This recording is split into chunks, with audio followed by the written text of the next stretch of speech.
तो गाइस इस वीडियो में हम बात करेंगे इस पूरे साल 2020 में कुल कितने प्रोटेस्ट हुए और कौन कौन से मेजर प्रोटेस्ट हुए, क्या उनके रीजंस थे, उनके बारे में हम आपको ब्रीफ देंगे। तो शुरुआत करते शुरू से, जब 2019 के एंड में एक बिल आया था CAB और बाद में जनवरी फरवरी में उसी का ही प्रोटेस्ट हुआ था CAA, सिटीजन अमेंडमेंट एक्ट। ये एक्ट ये कहता था कि अफ़गानिस्तान, बांग्लादेश और पाकिस्तान से जितने भी नॉन मुस्लिम्स है या फिर हम कहें जितनी भी माइनॉरिटीज़ है वो इंडिया में आके बस सकते हैं, उनको सिटीजनशिप दे दी जाएगी। लेकिन ये मुस्लिम्स पे एप्लीकेबल नहीं था। बाद में ये भी बात आई थी कि जो जिन लोगों के पास सिटीजनशिप नहीं होगी उन्हें डिटेंशन सेंटर्स में डाला जाएगा, जिसका एक एग्जाम्पल हमें देखने को मिला था असम में। असम में कई लाखों लोग आज भी डिटेंशन सेंटर्स में रहते हैं क्योंकि उनके पास सिटीजनशिप नहीं है। सिटीजन्स अमेंडमेंट एक्ट में ही मोस्टली जो प्रोटेस्ट है वो इसके अगेंस्ट हुए थे, इस एक्ट के आने के, लेकिन कई जगह इसके फेवर में भी हुए थे, जिसका जो क्लैशेस था वो दिल्ली में देखने को मिला था और जिसी वजह से दिल्ली रॉयट्स भी हुए थे, दिल्ली में दंगे भी हुए थे, दिल्ली दंगे। और जो सबसे लंबा प्रोटेस्ट जो चला था इसी में वो शाहीन बाग में चला था। मैं एक 80 ईयर ओल्ड बिल्किस, जिसको हम बिल्किस बानो दादी कहते हैं, जो कि 100 influential people of the year बन गई टाइम मैगजीन के द्वारा। इस एक्ट को वापस लेना चाहिए। इसके लिए जामिया, JNU, न जाने कितनी यूनिवर्सिटीज़ ऑल ओवर इंडिया ने प्रोटेस्ट किया। और इसी में हमने ये भी देखा था कि जो स्टूडेंट्स हैं उनको रात में हॉस्टल में पुलिस ने घुस घुस के पीटा था। बैंगलोर में भी राइट्स हुए थे इसी साल, सिर्फ और सिर्फ एक फेक फेसबुक पोस्ट की वजह से।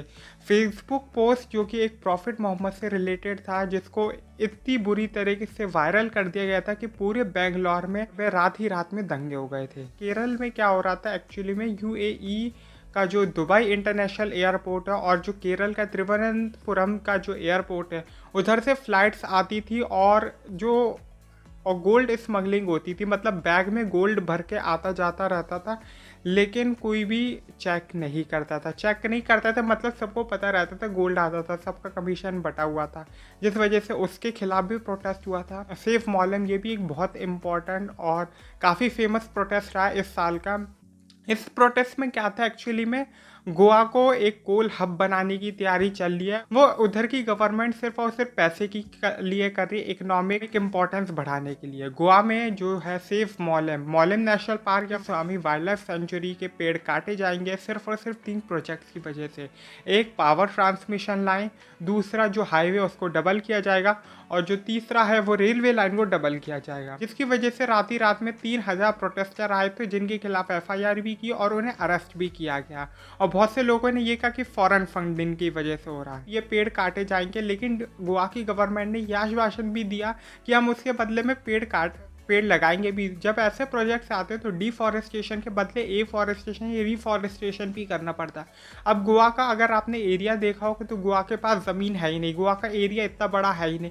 तो फिर उन्होंने क्या किया कि कर्नाटका की गवर्नमेंट से कहा है कि हम थोड़ा सा आपसे ज़मीन लेंगे और उस पर हम जंगल उगाएंगे, मतलब पेड़ लगाएंगे। मतलब पेड़ काटे गोवा और पेड़ उगाए कर्नाटका। एक और प्रोटेस्ट हुआ था, वो हुआ था जम्मू एंड कश्मीर का जो रोशनी लैंड स्कैम था उसके अगेंस्ट। जब फारूक अब्दुल्ला की गवर्नमेंट थी जम्मू एंड कश्मीर में, फारूक अब्दुल्ला चीफ मिनिस्टर थे और जो हमारे प्राइम मिनिस्टर थे वो अटल बिहारी वाजपेयी थे, और दोनों में NDA की ही गवर्नमेंट थी। फारूक अब्दुल्ला भी उस टाइम पे NDA के मेंबर थे और अटल बिहारी वाजपेयी भी NDA के ही मेंबर थे। सबसे लंबा केस जो चला था इस साल वो ये भी था सुशांत सिंह राजपूत का जो हम कहे प्रोटेस्ट, तो ये खैर था नहीं, लेकिन एक 3 महीने 90 दिन से भी ज़्यादा ये केस चला और जो नेशनल टीवीज़ है उन्होंने इसको कवर अप किया। हालांकि उन नेशनल टीवीज़ ने सिर्फ और सिर्फ अपनी TRP का स्टैंडर्ड, TRP की लड़ाई के लिए इस सबको मेंटेन किया कि कौन TRP की लड़ाई में कितना गिर सकता है और कौन नंबर 1 हो सकता है। जिसके बाद TRP स्कैंडल भी निकल के आया, TRP स्कैम भी निकल के आया, और न जाने कितने लोगों को कैरेक्टर असैसिनेशन किया गया, कितने एक्टर सेलिब्रिटीज़ का मजाक बना दिया गया, उनका फ्यूचर तबाह कर दिया गया। अब जैसे कि मैं आपको एग्जांपल देता हूँ, रिया चक्रवर्ती कब का कोई प्रूफ ही नहीं हुआ कि उसने कोई मर्डर किया था या उसकी वजह से सुसाइड हुआ था। इवन उसके खिलाफ कभी कंप्लेन दर्ज भी नहीं हुई थी। लेकिन फिर भी उसका कैरेक्टर असैसिनेशन इस लेवल पे कर दिया कि आज भी जो इंडियन पब्लिक है वो उसे एज अ विलन ही देखती है। और क्या हम ये सोच सकते हैं कि वो दोबारा कम बैक कर सकती हो? और ऐसा रिया चक्रवर्ती नहीं, कई सारी सेलिब्रिटीज़ के साथ कुछ ऐसे हुआ था इस केस में भी। और सुशांत सिंह राजपूत के बाद जो एक सबसे पॉपुलर प्रोटेस्ट आया था, जो हुआ था, वो हाथरस हॉरर केस हुआ था, या हम कहें जो गुड़िया थी, जो हमने हाथरस का जो केस हुआ था, वो एक्चुअल में पूरा का पूरा निर्भया जैसा था। बस फ़र्क इतना था निर्भया और इसमें कि निर्भया के सपोर्ट में तो काफ़ी लोग उतर आए थे और काफ़ी लोगों ने धरने दिए थे और लंबे टाइम तक चला था। बस ये था कि हाथरस के केस में कुछ ऐसा नहीं चला, कुछ दिनों चला और उसके बाद फिर सब लोग शांत हो गए, उसको नेग्लेक्ट कर दिया गया। और ये शायद से निर्भया में ये भी था कि सब लोग निर्भया के साथ खड़े थे, लेकिन हाथरस के केस में हमने ये देखा कि सब कि एंड में टाइम बीतता गया और सब लोग रेपिस्टों के साथ खड़े होने लगे, जिसके पीछे का कुछ पॉलिटिकल रीज़न था, या अपने मीडिया ट्रायल्स करने लगे। हालांकि उससे होता कुछ भी नहीं है। आरुषि का केस भी आज तक इसलिए सॉल्व नहीं हुआ, वो सिर्फ और सिर्फ मीडिया ट्रायल्स की वजह से, क्योंकि जो मीडिया ट्रायल्स थे उन्होंने इस केस को इतना पेचीदा या उलझा के रख दिया था कि आरुषि का केस आज भी अनसॉल्व ही रह गया। और यही एग्जाम्पल है कि इस केस के साथ भी कुछ ऐसी मिस हैंडलिंग की है मीडिया ने। सबसे बड़ा रोल था वो यूपी पुलिस का था। यूपी पुलिस ने सारी हदें पार कर दी थी सिर्फ और सिर्फ उसको छुपाने में, सारी की सारी इस केस को दबाने में। अगर मान लीजिए ये प्रोटेस्ट होता नहीं तो शायद से ये पता ही नहीं चलता कि ऐसा कुछ हुआ है। और इस साल का जो सबसे बड़ा इवेंट था, या मैं कहूँ एक ऐसा जो शायद से इंडिपेंडेंट इंडिया ने कभी नहीं सोचा था, वो था कोरोना वायरस लॉकडाउन।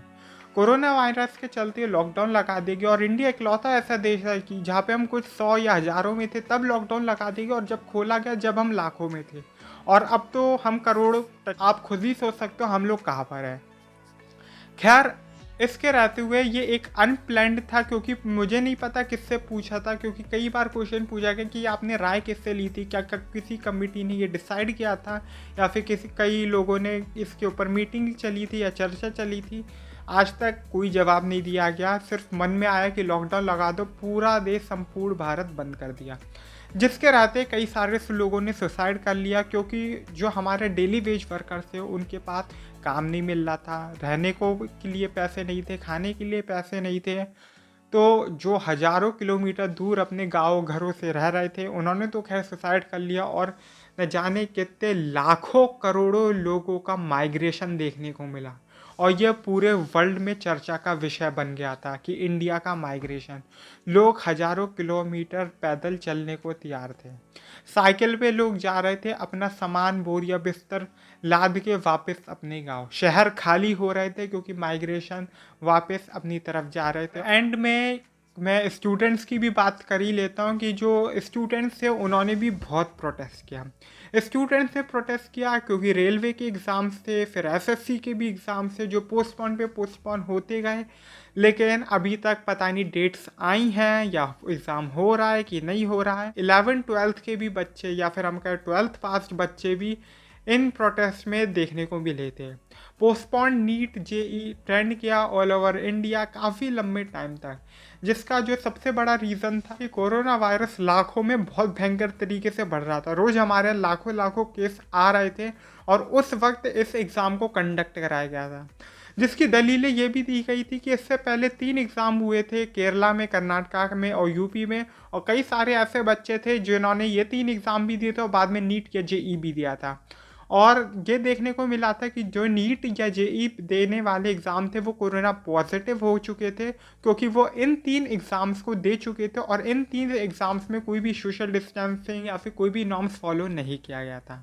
सारे नॉर्म्स की धज्जियाँ उड़ गई थी, और नीट और जेई के बाद भी कई सारे जो बच्चे थे वो कोरोना पॉजिटिव निकले। और फार्मर प्रोटेस्ट जो हाल ही में चल रहा है, इस साल बहुत प्रोटेस्ट हुए थे, लेकिन ये इस वक्त के जो चर्चा में रहे ये सारे वो प्रोटेस्ट थे जो हेडलाइंस में रहे, मेजर प्रोटेस्ट थे इस साल के। तो सिर्फ ब्रीफ था। तो मिलेंगे आपसे नए टॉपिक पर एक नए वीडियो में। तो मेरा चैनल सब्सक्राइब कर दीजिए, इस वीडियो को लाइक कीजिए, शेयर कीजिए ज़्यादा से ज़्यादा, और कमेंट कर दीजिए आप अपने व्यूज़ जो भी देना चाहते हैं, क्योंकि मैं कमेंट का रिप्लाई देता हूँ। और अगर आप चाहते हैं कि मैं आपके किसी रिलेटेड टॉपिक पे अगले वीडियो में बोलूँ तो वो भी आप मुझे कमेंट करके बता सकते हो।